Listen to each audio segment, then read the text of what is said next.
Nah, mengenai BRICS, kita negara berdaulat, negara besar. Negara ini, kalau Anda pernah baca saya nulis di mana di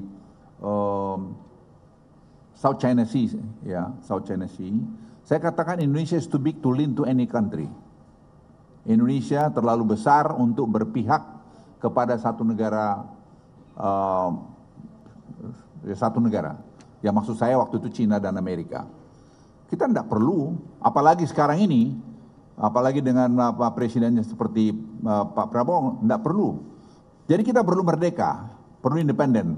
Ya sedikit nakal-nakal lah, menunjukkan bahwa kita punya juga, punya say juga. Apa keuntungan kita dengan BRICS? Ya market kita lebih besar.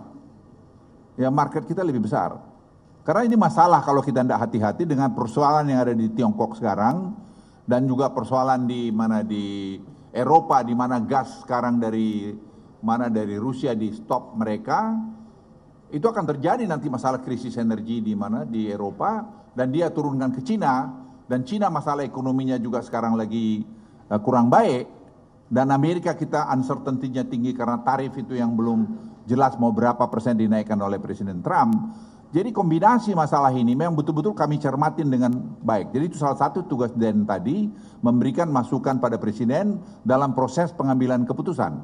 Dan saya kira dengan keahlian-keahlian seperti Pak Dede ini, Pak Dede masih researcher di Harvard. Ya, dia masih researcher di Harvard dan dia tinggal di sana, dan ya sekarang ini masih kita tahan-tahan di sini, dan kita punya advisory board. Advisory board, Global Advisory Board. Itu ada tadi Ruhir Sarma, penulis buku One Man Wrong with Kapitalis. Ada juga kita punya tadi Ray Dalio. Ray Dalio adalah salah satu pemain market yang sangat besar. Jadi kita tahu kira-kira mau kemana arahnya. Kemudian kita juga punya dari bekas wakil Bank Sentral dari Cina. Jadi kita betul-betul mendapatkan informasi yang sangat komprehensif, sehingga kita didiskusikan di dalam konsil, dan itu kita berikan masukan pada Presiden. Jadi saya pikir ini yang dulu waktu zamannya pemerintahan yang lalu kita tidak pernah sempat punya. Kita semua banyak action karena memang kebetulan belum ada ini. Jadi berangkat dari pengalaman itu, dengan ada ini, ya Presiden bilang juga, dia bilang, Pak Ketua, ini berarti saya benar juga membuat DEN ini. Ya saya bilang kalau Presiden pasti benar lah, saya bilang gitu. Jadi ingin saya sampaikan pada Anda, ini akan sangat efektif menghadapi keadaan ekonomi dunia dan juga tentu domestik kita sendiri, tadi mengenai purchasing power kita yang agak lemah, bagaimana kita dorong. Sekarang jawaban-jawaban itu disiapkan, karena saya pikir seperti Pak Arif Ansori, ya dia dengan kepakarannya dia punya kebebasan untuk melakukan sekarang studi apa yang harus kita lakukan dengan data-data yang ada. Kemudian kita juga nangkap dari market dengan adanya si Harry. Harry adalah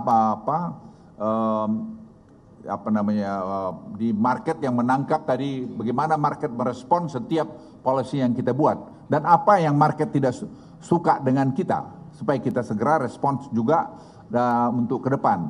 Jadi saya pikir kami cukup kredibel menurut saya untuk memberikan respons untuk Indonesia bisa high income country paling tidak 2040, menjadi negara maju mungkin 2050 ke depan.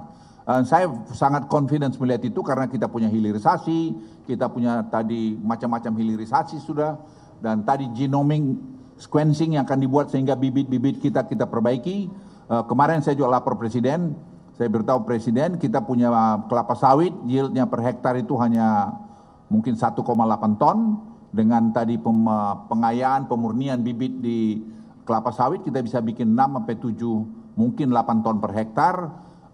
Jadi kalau kita punya 16 juta, mungkin kita tetap target kita 100 juta ton per tahun untuk produksi kelapa sawit bisa kita capai, sehingga nanti kebutuhan untuk pangan dan kebutuhan untuk tadi minyak goreng dan kebutuhan ekspor itu masih bisa terpenuhi.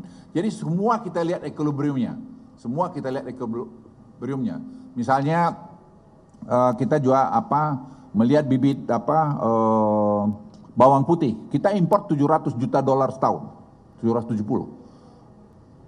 Sekarang kalau kita punya bibit sendiri, ya katakan 20% kita bisa penuhi bertahap, karena itu butuh waktu untuk bikin genom itu.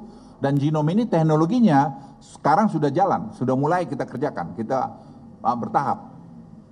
Misalnya juga kejadian kokoa itu kita butuh 800 juta. Kita hanya punya 2 juta, lainnya kita mesti impor. Itu semua uang dan kualitasnya bukan kualitas yang bagus. Nah sekarang kita akan lahirkan itu semua. Sekarang ungguin nanti wartawan bisa, presiden sudah mau meninjau pusat researchnya itu di herbal itu dan hortikultura di Humbang Hasudutan. Saya minta masih 2 bulan biar kita sempurnakan sebelum nanti presiden ke sana. Jadi kita tidak perlu lagi hanya bilang Thailand aja.